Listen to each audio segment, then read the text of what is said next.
What is going on, guys? Welcome back to Zero to a Funded. I don't know what day it is, but let's just jump straight into this. It is the weekend. Hopefully you guys had a decent trading week. If you were on a prop firm or on a demo account, hopefully you guys were taking some good setups or just kind of playing around with things. Hopefully you were on that demo account, or if you just want to go ahead and jump right into, buying an eval, that is, I wouldn't recommend it, but that's fine as well.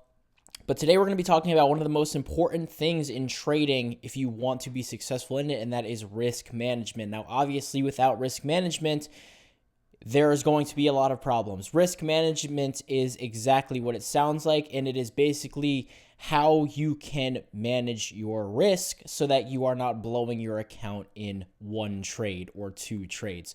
And I'm going to also dive into more on prop firms and kind of the mathematical side of them and more about their rules and how you can really take advantage of them and honestly how insane they actually are. And to be honest, it's really crazy now that I've got to the point where I am where I basically realized you can really exploit the fuck out of these things once you get to this point where kind of everything just starts to click. Anyway, let's just get right into it. Now, I'm going to be talking about 50K accounts specifically. Now, the reason I'm going to be talking about 50K accounts specifically is because right here you can see in my second point that it is mathematically the easiest account to pass and get withdrawals on. And it is what I would recommend to pretty much anyone to go for, is to try to get max allocation on whatever prop firm they're on with 50K accounts.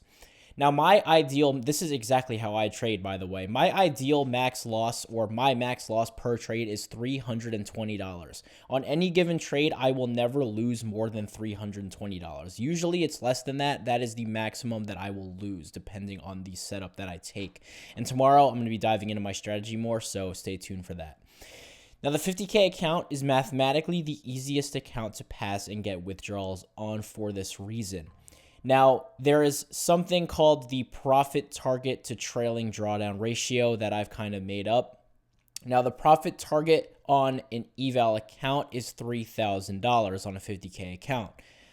The trailing drawdown is going to be $2,000 if you're on Top Step or My Funded Futures, and it's going to be $2,500 if you're using Apex Trader Funding. I personally would recommend Top Step. They are the firm that I use and have had the most success with, and I think their rules in general are just the best. Overall, the best prop firm. I talked about it a bit shortly in the prop firm video. But if your max loss is $320, you need to lose 6 trades in a row to lose the account. Now, obviously, if that happens, there are other things that you need to worry about than your risk management, because if you're losing 6 trades in a row, something with your strategy or your psychology needs to change. Because, at that point, your risk management's not the problem. Something's going on. If you are following all your rules, your setup, taking your exact strategy that you came up with, which is what we're going to go over as well tomorrow. When I dive into my strategy, we're going to be going over into how to come up with confluences and back tests on how to make your own. But if you're losing 6 trades in a row, there's something else wrong. Now, this is kind of what I was talking about just a second ago, but the bigger size account that you get on a prop firm, the harder it is to pass mathematically. And this is because of the drawdown to profit target ratio. For example, on a 50K account, your drawdown is $2,500, but your profit on Apex, right? Or it could be $2,000 if you're on Top Step or My Funded Futures, but it's still the best, right? Your profit target, one second, let me just move that, is going to be $3,000. So you can see that these are pretty close, right? These are only about $500 apart, which relative to the account is 1%, right? On a 300K account, which is the biggest size account you can get on Apex, at least, I believe on Top Step, I'm not sure what the biggest size. I actually think there is 300Ks on Top Step, but on Apex, at least, your drawdown is $7,500 and your profit target is $20,000. That is, I should be able to do this in my head, $12,500 apart, which is way more than the 1% ratio difference that we saw in the 50K account, right? The difference between the two numbers in the 50K account is $500, which is 1% of the account. The difference between here, these two numbers, is $12,500. 1% of a 300K would be $3,000. So that's like 3%, right? So your difference is pretty much tripled. I would say that that factor is pretty much 3x, making a 300K mathematically over 3 times harder to pass than a $50,000 account. Now, you definitely can do it. I'm not saying that it's impossible. I know people that have, done it, but it's very difficult. And you have to do this twice to start getting consistent withdrawals. So not only do you have to do it once if you're on the 300K, but you have to do it twice. And trailing drawdown is especially hard to get by, and it's what all prop firms use on their evaluation phase, because basically how trailing drawdown works is your drawdown moves up with the account. So for the 50K account, for example, it's not just if you get the account down to 47,500, then you say bye to the account. Say I'm on a 50K account and I make $2,500 and I get that account up to $52,500. My drawdown is now going to be at $50,000. So pretty much once I make that $2,500, my drawdown moves up, and it is always going to be $2,500 of the highest point that you had your account at. That is why trailing drawdown is very hard to beat, because it doesn't just stay at one place.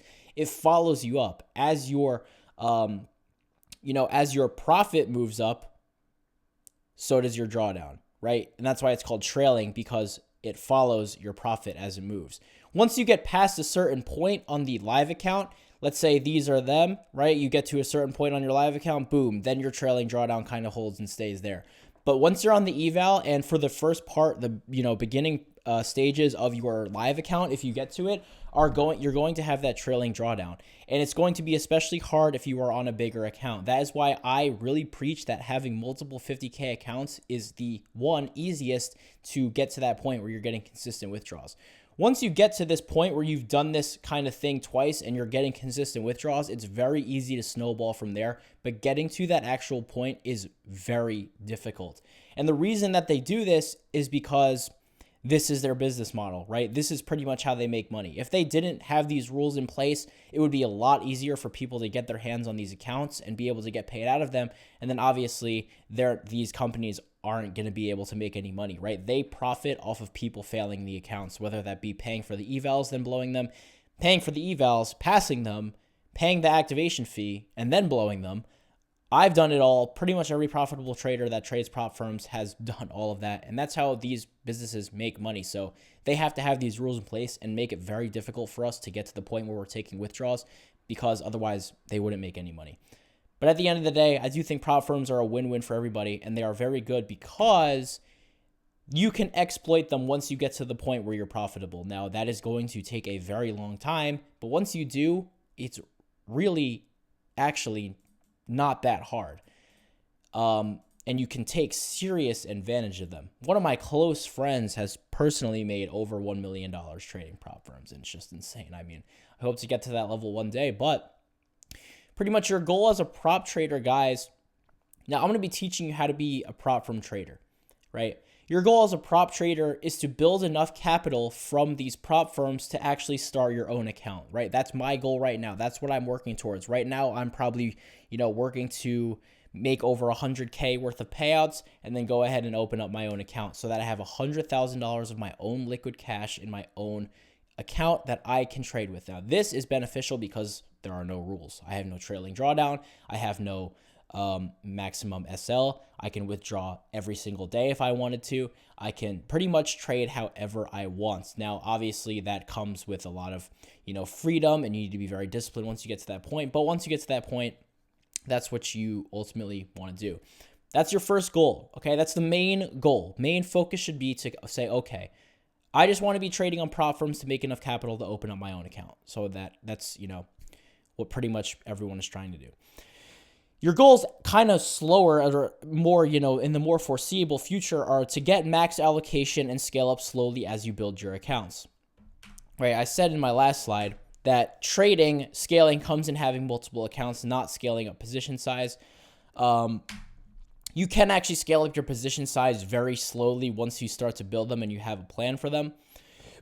But your goal should be in the very beginning to try to get max allocation. Now, you shouldn't try to get max allocation before you have turned profitable, right? I want you guys trading on demo and taking it slowly, just trading one account at a time.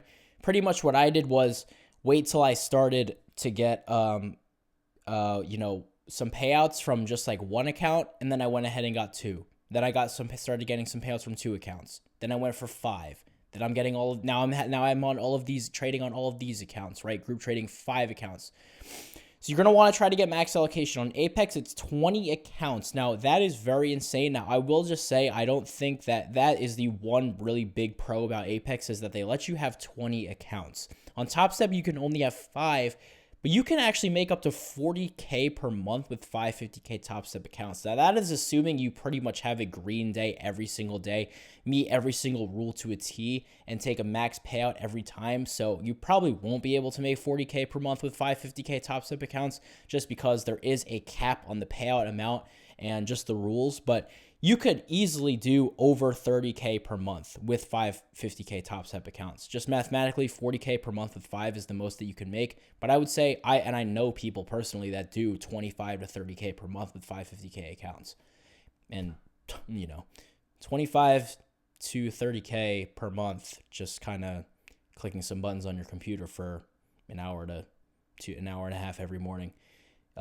Definitely isn't too bad if you ask me. And I used to be a bartender, work long hours, and that is more than I'm not even gonna lie, I'm pretty sure that's more than I've ever made at my job in an entire year. Is you can make in a month by working an hour a day. Now that is very hard to get to that level, but I'm not even on that level yet, or I'm not even really close to that level, but I'm getting there. And the thing is, once you start to get a couple of payouts, the snowball is really easy, because you can pretty much take your first payout, which will probably be a couple $1,000s. You can just instantly reinvest it, and then it's a snowball, right? It's literally exponential. That is going to be it for this video, guys. But mostly the main thing I want you to understand is that if you're on 50K accounts, I really don't want you guys to try to be risking any more than $300 to $350. I would say $350 absolute max. Now, how exactly do you do this? Well, I'm going to show you guys exactly how to create your strategy in a way that you can implement this risk management. I'm going to be going over, once again, like I said earlier, confluences and how to kind of create your own strategy tomorrow, as well as my strategy and exactly how I manage my risk following everything that I just talked about in this video. That's going to be it for this one, guys. Thank you so much for watching. Make sure to drop a like on this video and hit that subscribe button if you are not subscribed already. It would mean the absolute world to me. I'm going to go hit the gym. Wish me luck. It's back in buy day, so I'm pretty hyped about it. And yeah, guys, I love you so much, and I'll see you tomorrow.